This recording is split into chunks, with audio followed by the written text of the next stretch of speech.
لو جينا نتكلم عن انواع البيرنج لازم ندخلها دخلة حلوة. اتفقنا ان معظم البلي بيكون ليه حاجتين اساسيتين، وهما الحلقة الداخلية والحلقة الخارجية، وبيكون بينهم العنصر الدوار. وهنا بقى على حسب شكل الجزء الدوار بيختلف نوع البيرنج، لان في انواع بيرنج العنصر الدوار فيها بيكون كروي او اسطواني او على شكل شبه كروي او برميلي زي ما بنقول. وفي انواع ملهاش اصلا عنصر دوار، واللي بتعتمد حركتها على الانزلاق السطحي زي البلين بيرنج او اي شكل من اشكال الانزلاق السطحي. واشهر انواعهم زي الجورنال بيرنج والسوليد بيرنج والفراكشنال بيرنج.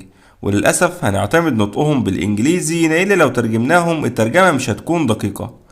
ودي الانواع اللي هنتكلم عنها في الفيديو ده، وهي الجورنال بيرنج وامثالها. النوعية دي من البيرنج هم الشكل البسيط للبيرنج، واكثرهم تعرض للتحميل